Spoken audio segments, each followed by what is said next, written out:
The idea here is to try and increase productivity, encourage the farmers, particularly young farmers, to see that you do not need a lot of land to make some serious money from farming. If you look at what they are exhibiting here, you can tell that it is possible to farm on very small areas and make money.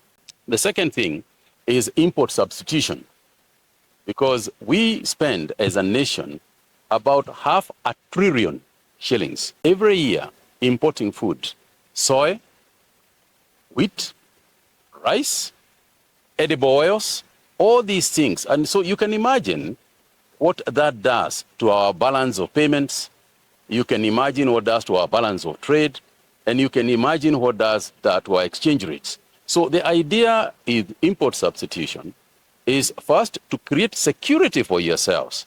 Because in the changing circumstances in the world, for example, if there is a war and you import wheat in a war-infested area, then we will not have wheat.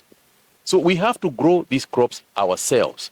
So it's not just a question of food stability, it is food sustainability, but it's also food independence. And there is a difference between all those terms. Food independence being the most important thing that we should be thinking about as a nation.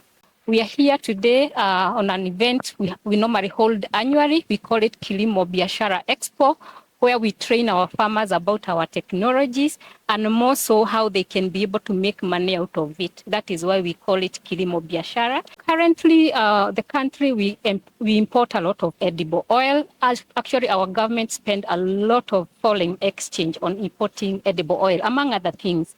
So what we are trying to do in Karo is to promote the use of all the adoption of edible oils. And one of the things that we are promoting and which we'll be launching today is the sunflower and also the soybean. These are some of the local plants that we have here in Kenya that if farmers embrace and they plant in mass, they increase productivity, we can be able to produce edible oils locally, so then we can be able to help our government to reduce on imports of oil. Currently, I think we have 4 varieties for the sunflower. And for soybean, there are 2 varieties which we are promoting.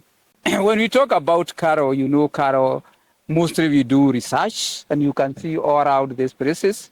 We have talked about cassava down there, and you know we are importing a lot of starch and importing starch all the way from Egypt, a country like Kenya, which is fertile, importing starch from Egypt, which is a desert. It's a big challenge that we need to relay down to our people. We are talking about scientists. Our scientists are doing good work, but we are challenging them to move outside the test tube so that the farmers, the common mwananchi, can have the information. So what we are doing today is a continuous thing. We also have about 63 centers which are doing from Karo, which are doing the same training. And this place is a continuous training that a farmer can come here.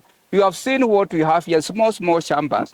The press should encourage the youth to come and learn from this place. They can do more agriculture. They can get money rather than taking jobs outside the country.